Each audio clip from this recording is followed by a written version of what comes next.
Hi, this is Zach Meir with the Bulletin Board Heroes here at Vox Markets for Wednesday, the 10th of November. Starting off with our friends at ADVFN. Here we've got a rising trend channel. Just broken that line of resistance there from May. Maybe if you're fussy, you want to see the shares above 80 pence, but above 80 pence and that old September peak on an end-of-day close basis, we should see as high as £1.30 maybe over the next couple of months. The added urgency here, I suppose, is the way that we've gapped higher today. So that normally suggests there is some momentum in the market behind the bulls. On to Afritin. It's got quite a lot of quality followers at the moment. And here you can see that the shares seem to be ready now to break out of that triangle that they've been in since the end of February. Rather a long wait for the bulls there, but end of day close or a weekly close through 5.5 pence through that rising 200-day moving average, and they should be on their way to a target as high as 8 pence, which is a line of resistance from back in March. Maybe we could see that by the end of the year if we get the usual, or we get the very common Christmas run up for the market. Stock which is looking a little bit more encouraging now, AIMA Minerals. Here we've got a situation where the shares have sort of broken that line, that trend line there from back in August. So versus around the 2 pence area, they're also above the 50-day moving average, just below that level. But the view is that at least while we're above that uptrend line from March, around 1.9 pence, the shares could be on their way to the top of that rising trend channel from the early part of this year, as high as 2.7 or 2.8 pence. Maybe over the next 1 to 2 months. But if you're cautious, I suppose you'd want to see a weekly close through 2.2 pence, giving away some of the initial upside. On to Argo Blockchain, which is always enjoyable as the tussle between the bulls and the bears. Seems slightly unbelievable that the shares are not higher in the range, given where the crypto space is and where Bitcoin in particular is. But that is what we have at the moment. Current situation is that we've broken that line of resistance from September around £1.28, and we are looking for, logically, a retest of September resistance at £1.70, so above around £1.30, £1.28, the 50-day moving average area, £1.70 perhaps on offer over the next 4 to 6 weeks. On to Bezant, which had a placing recently. The shares doing what you'd like to see in the wake of a placing, i.e. staying largely above the placing price. It was 1.3, 0.13, 0.14, something like that. Also bouncing on the 50-day moving average at 0.15.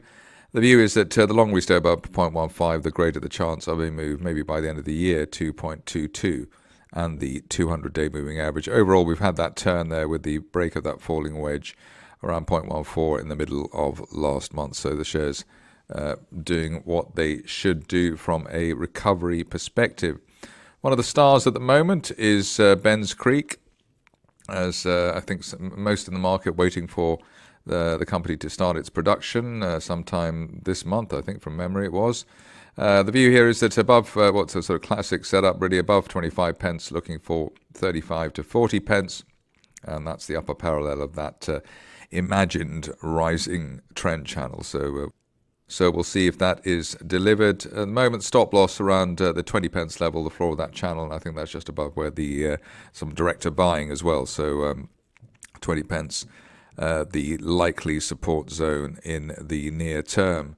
Good to see Deep Verge gradually starting to stretch ahead after that final bear trap rebound that we had in the middle of last month. So gap higher there and held a gap and then pushed through the 50 and 200-day moving averages. Above the 200-day line at 30 pence, looking for, as we have been, at the top of that broadening triangle from back in March up to 43, 44 pence. That could be seen maybe by the end of this year. Upside valid at least while we hold above 28 pence, which is that broken May resistance line. Good news for Emerson today, and probably the reason why the company was quite keen to speak last month. It was a very solid interview that they gave here on Vox. But the current situation is that we've gapped through the last October resistance at 6.2 pence. The longer we stay above that, the greater the chance of a move towards 8.5 pence, retesting this year's resistance, perhaps by the end of next month. This day, generally, an end-of-day close back below the 200-day line, around 5.8, 5.9 pence, really delaying the upside scenario. On to Powerhouse Energy, which has I said is in focus given all the green activity in my the city of my birth, Glasgow. Here we've got the shares breaking that line of resistance from September at 4.4 pence. Initial target here up to the 200-day line at 5.2, and then after that, obviously, the September peak itself.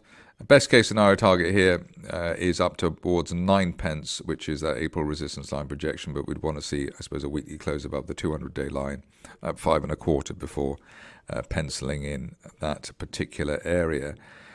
Pembridge is next, and here the first signs that the shares are ready to push higher. We've got we had this situation where they gapped up last month. They've held. Actually, they bounced off the gap last month and have retained support above that level, around 6 pence. What we're waiting for now, though, is a break of or an end-of-day close or end-of-week close above the May resistance line at 7 pence.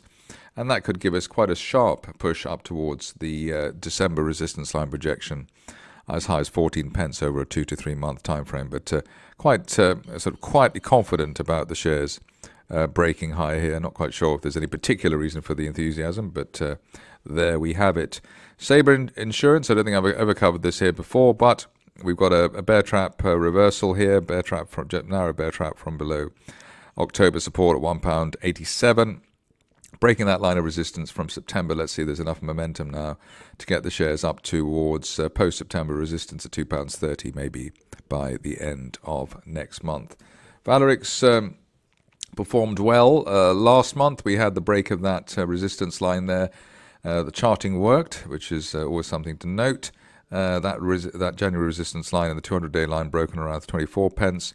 We had the break of that level and headed up to not only the initial target of 40 pence, but actually exceeded the next target at 60 pence. So looking pretty good there.